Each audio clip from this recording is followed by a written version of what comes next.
Hey everybody, Joe Joseph here for thedailysheeple.com, and this is your news shot. So Activist Post has a great science piece. Spider. DARPA's program to create a web of miniaturized spy satellites. Now, nano satellites, or these tiny satellites, are all the rage. There are a lot of companies out there, private companies, that are experimenting with these low-cost satellites as solutions to getting their services out to areas that really haven't had these services before because of the cost of infrastructure. Well, if you can put a satellite in space and people can just get the signal from that satellite instead of having to run costly cables in the ground or establish all this infrastructure, this physical infrastructure to get from point A to point B, it's a win for these companies. So, of course, they're really hot on it, but also the military. The military and of our clandestine operations are very, very interested in this. It says, as if merely working on ways to create tiny satellites that can see every square inch of the planet isn't creepy enough, DARPA is funding a project that literally evokes a planetary web of surveillance. It's called Spider. Now, amid daily revelations of how our digital communications and their devices are being used against us by the world-leading intelligence agencies, it's often overlooked at how quickly physical surveillance capabilities are accelerating. Let's not forget also, folks, that, they possess the technology right now to where they can float a blimp that you really can't see at 20,000 feet. So here it is up there, blends in with the clouds, can't really notice it. But from 20,000 feet, these blimps can determine who you are simply by the way you walk. That's how precise and how advanced this technology is that we know of. What they actually have behind the scenes is a totally different ballgame. But what's in the public domain, what's out there, is unbelievably advanced. And so now they have the capability of really taking it to the next level with these small satellites. It says, in June, Activist Post had an article entitled "Low-Cost Microsatellites Are Spawning a Global Surveillance Arm Race." And in that article, they detailed the little-known connection between commercial imagery, which is like a company like Digital Globe, and the also little-known U.S. agency GeoInt, as well as other small players contributing to the growing arms race of space-based surveillance. Now, the results would be satellites the mass of a pair of toasters that could collect imagery and automate the searches as needed. Listen to this. Major Mike Little from U.S. Southern Command said this, quote, "Our competitors will learn to use this exploding geo-enabled capability to learn a lot of things. If we don't do this as well as them and use our exquisite assets to be a differentiator and stay ahead, we're going to get behind." It's always like that, isn't it? It's always like that. Oh, they're coming for us. They're right on our tails. By God, we need this money. We need this technology. And then through this manufactured need, they're able to use it on us. Because that's really the whole purpose of this. Ooga booga, here's the boogeyman.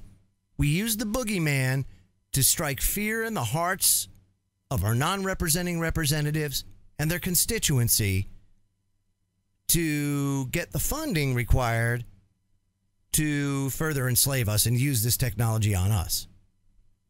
Just a few months later, Defense One's reporting that these satellites themselves have gotten exponentially smaller. It says future spy satellites may unfold like original or origami birds, collecting image data along long flat sensor arrays that weigh almost nothing, but replacing the bulky telescope lenses that make today's spy sats among the biggest and most expensive things in space. Light-sensitive microchips promise far cheaper access to orbital imagery. Think about this. If you can make something that's that inexpensive, why then they become disposable. Now you don't have to go and repair them. You just throw another thing in space. That becomes space junk. Or if you do put them out into space, let's just say that next generation space shuttle comes along or whatever, and they put them up into space, you can take them out of orbit relatively easy, pop them right in the bay, you're done, bring them home. If you want to go space green or green in space.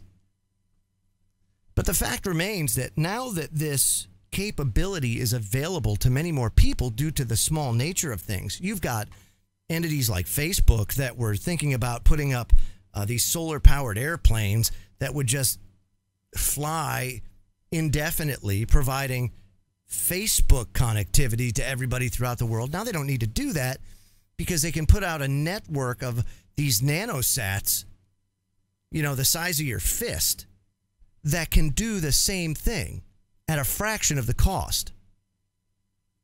So it's a very interesting thing how this is unfolding.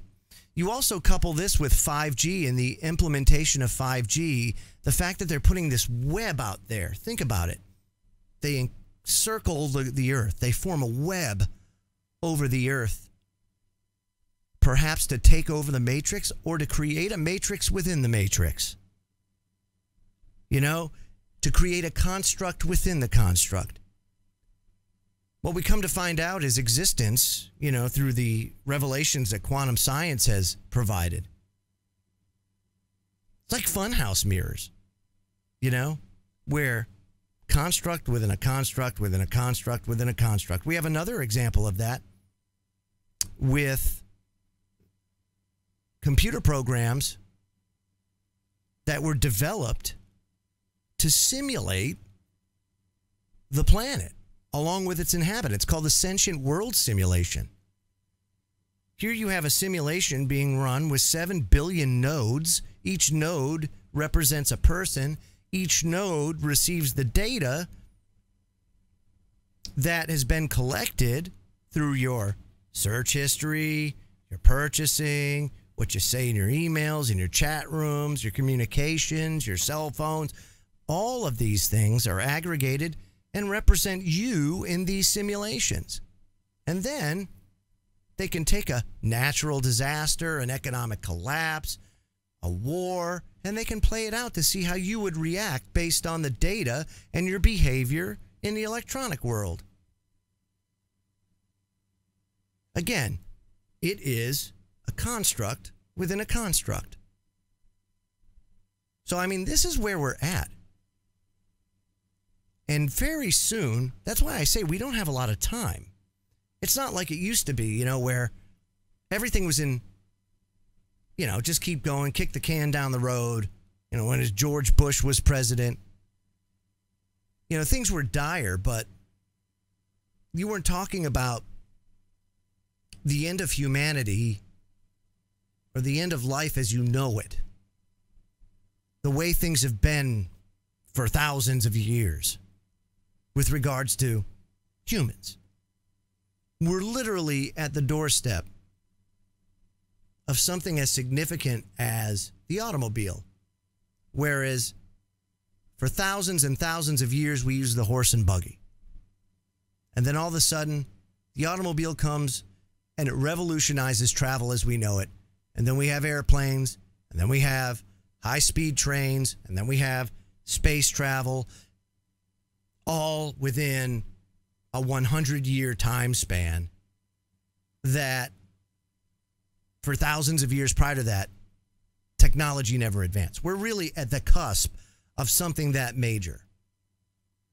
So stay tuned, but all I can say is this web, this spider, if you will, that DARPA's screwing around with, I can guarantee you is not in your best interest. I'm Joe Joseph. This was thedailysheeple.com's News Shot.